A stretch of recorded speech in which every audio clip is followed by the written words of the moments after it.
Hey there! Yes, you there. You over there. If you are watching this video, that means you are currently watching What's the Prob podcast. So here I am AKMAL HAZIQ and this is Khairuddin, DIRA EDRYANA, and Balqis and Ainul Saffwan, and today we will be discussing about the two teaching videos that we have watched, and I bet you will be watching too.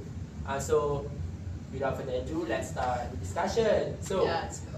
as I have watched the first video, I believe the main issue that I think interrupts the lesson is that the teacher uses the text-heavy slides in which there are too much wordings in the slide. And I do believe that it is very traditional to implement that element in this modern era. So I firmly believe that the teacher needs to step up her teaching methods by implementing more interactive slides such as Canva, generally that is available online.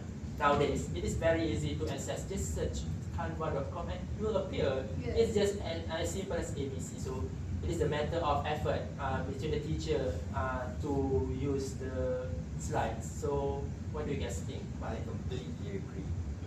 Like nowadays, we're in the era of technology. Everything is moving so fast-paced, and it feels like if we go about with the approach of just PowerPoint like we used to, with no amount of interactivity, just look at the slides and look at the wall of text, students will be bored. Yeah. Yeah, slides should be shorter. The words should be shorter and concise, because the teacher will explain later on. Yeah. So might as well not use the slides as like another textbook. Yeah. And then nowadays we have Genially, we have Canva, we have everything. Yeah. We have a lot to help us. Yeah, at least put some colors, some vibrant elements. Some in it. visuals. Yes, and in contrary with the one that you said, the slide should be more brief and the teacher do the explanation. Yes. The issue that I found is the explanation that teacher used sadly in a lot in their major language, the first language, which is Indonesian. And okay, if the students are in low proficiency, I get it. But the main objective of the lesson and the teacher herself is to teach English. So for me, in order to solve this issue, maybe she can encourage more talking in English, because the teacher works as the role model. Talking in their first language, there's not going to be a lot of learning in there. There's not a lot of interacting in English. So maybe she can use some translanguaging or code switching in the lesson itself. So I believe that's a major issue. What do you guys think? Yeah, with translanguaging, they can use their mother tongue language and the Right. English language as codependent, so it can be helpful. So I feel like just using both of these, maybe just to the translanguaging and the code switching, it's not going to be that hard to improve their proficiency if they are that low. Okay, how about you? For me, I completely agree. I mean, I heard about translanguaging and code switching. I think it's very good instead of using the mother tongue completely. I don't think there's any zone of proximal development. For me, however, I also found two major flaws that I think can be improved. Two. Yeah, that's a lot. The first one I saw was that the students were completely bored. Some of them were sleeping. Exactly, yeah. Some of them just slept already. They were spacing out. Yeah. The problem is that it is a teacher-centered classroom. We've been there. We've been in a situation where we have to focus to the teacher only, and that is boring. There's no interactivity, especially if the teacher doesn't know how to do social effective skills.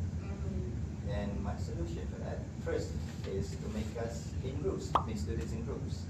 Like right now, we are in groups, we are discussing, we are sharing our knowledge. This is interactive, it's interesting. And the second one, I think, is to use games. You know, now we live in 2025. Recently. New Year. Yeah, New Year. I think it's time to start moving on to the future and start using games as a part of our lesson. game-based learning. Like recently, me and AKMAL, we conducted a lesson using a specific game called Keep Talking and Nobody Explodes. And contrary to belief, I think that it really suits everyone, even females, even girls, like playing games nowadays. There's no longer a stigma in the past. So what do you guys think? I would like to add on my experience as a English teacher for a human students. Yeah, because I teach him online, so I use a lot of technology in my teaching, and it's different when I teach him using a simple quiz and when I teach him using game. When I teach him using game, he becomes more excited to learn, and he becomes more talkative and like, teacher, this is teacher, that is that.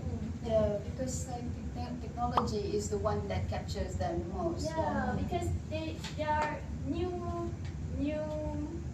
generation, which their life depends more on technology than the older generation. Yeah.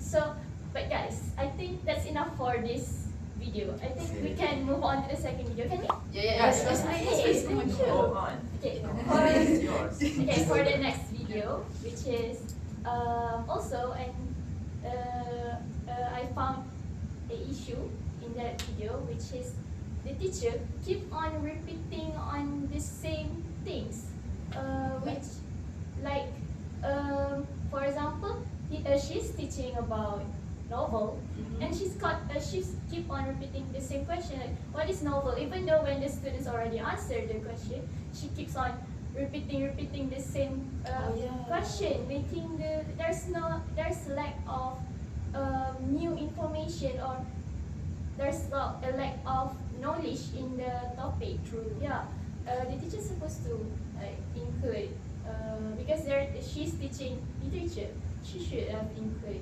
themes, characterization, but instead she's keep on dwelling on the same things, and it makes the time dragging. There's a lot that we can talk Yeah. about in literature. Yeah, and then and because the classroom is diverse with high proficiency students, intermediate students, and low proficiency students, the repetition will make even the highest proficiency students will get bored and demotivated. Let alone the low proficiency students. So the solution for that is because we've learned about like Saffwan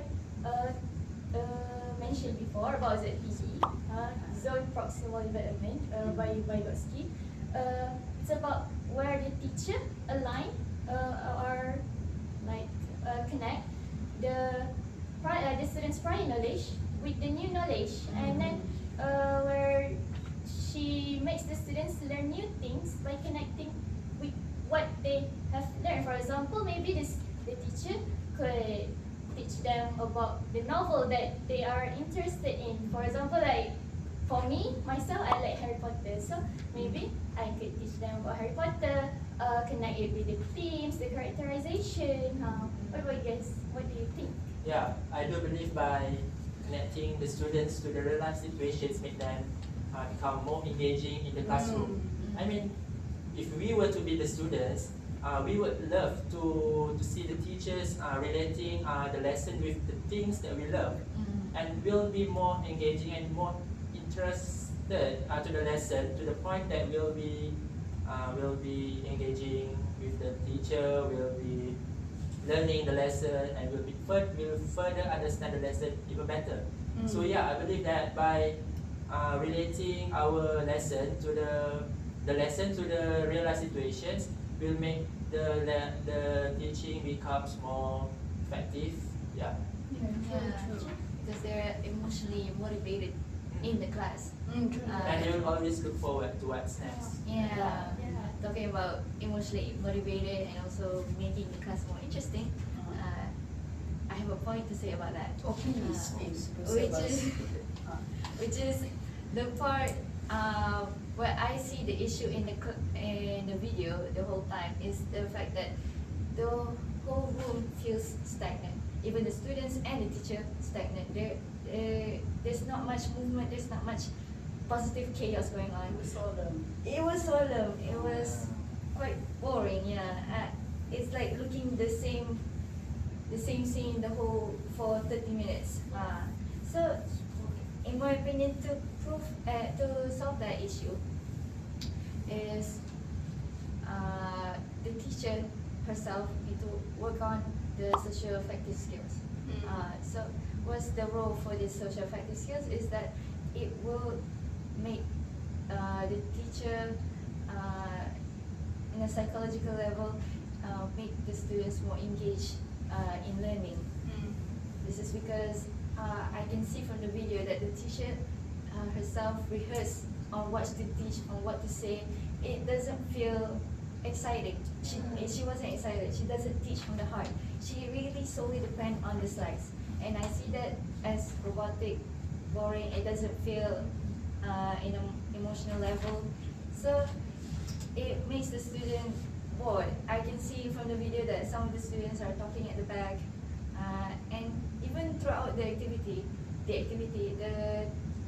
teacher doesn't give support or feedback about their contribution to the class attentively. So I see that as a problem, and the teacher should work on how do I say this? Time management. Time management. Yeah. And social also- affective skills. Huh? And social affective skills. Yeah, giving out, build her relationship with the students. I mean, Understanding yes. the students, Yes. what they into it, what they Well, dislikes. Yeah, No, I interact. noticed that when I watched the video, Mm. it was completely like you said, solemn. The teacher was just completely focused on the slides, focused on what she had to give. She didn't have time to focus on what the students are. The teacher didn't consider if the students are tired, have eaten yet, are interested. They don't consider that the students may be a little bit off with this topic. They may be not quite understanding or not quite understand what the topic is about. So I think that in order to make them more comfortable, the teacher must engage more with the students. Yes. Yes. Because the teacher was sitting on one spot the whole time. She doesn't move around and like ask you, "Oh, you okay with this? Are you It looks doing well?" depressing. Bro, if I was Yes. to It's get, I would be giving sleeping. effortless. Yes. Giving effortless indeed. I would be sleeping already if I'm the kids. Yeah. And I think that's all about what we're going to talk about today. I think Yeah, it's been the a time is fantastic- running out already. Yeah. Yeah. Yeah. So Thank you for watching our podcast. See you later. Subscribe. Bye. Bye. Don't forget to push the subscribe button. Subscribe. Bye. Subscribe.